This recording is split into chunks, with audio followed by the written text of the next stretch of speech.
The end of hostilities between the U.S. and Iran now looking closer than ever, with a new peace framework signed by both countries. According to the 14-point plan provided to NBC News by a senior U.S. official, the deal includes limits on Iran's nuclear program and the U.S. lifting some sanctions, as well as a 60-day ceasefire. Iran's president today calling the plan an historic document and a message from a strong Iran.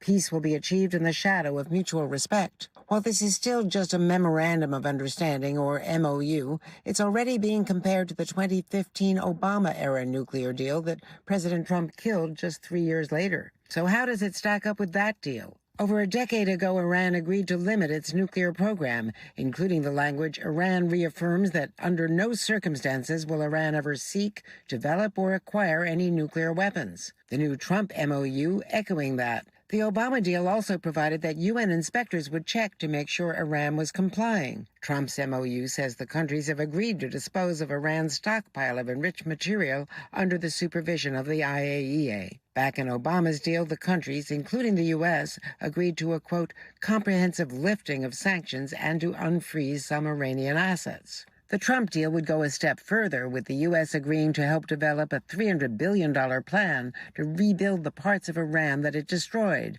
though a White House official told NBC News that money would not necessarily be coming from the U.S. Back in 2015, the deal was fiercely criticized for not stopping Iran from building ballistic missiles or supporting proxy militants in the region like Hamas or Hezbollah. Those omissions slammed by Israel and by then-candidate Donald Trump. Never, ever, ever in my life have I seen any transaction so incompetently negotiated. But the text of his MOU makes no mention of ballistic missiles or proxy groups either. One major difference, the Strait of Hormuz, opening it a key part of this current deal. It was not an issue in 2015. Iran had never used it as leverage before and still says it could levy fees for ships going through the strait after the 60-day window. Another big difference, this deal comes after months of punishing strikes by the U.S. and Israel.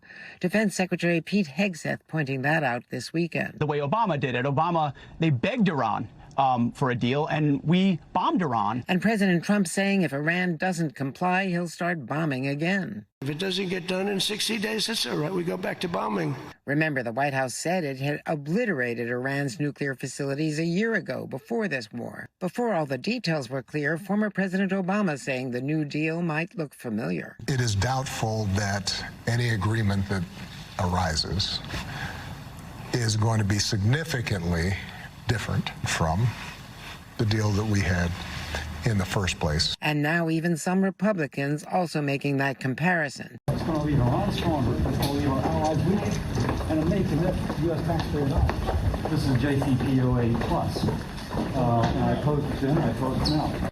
The termination of military operations on all fronts, including in Lebanon, also in the MOU, which means Israel or Hezbollah, effectively sidelined, could potentially derail the deal with more military action, meaning there's still plenty of work to do. Andrea Mitchell, NBC News. We thank you for watching, and remember, stay updated on breaking news and top stories on the NBC News app or watch live on our YouTube channel.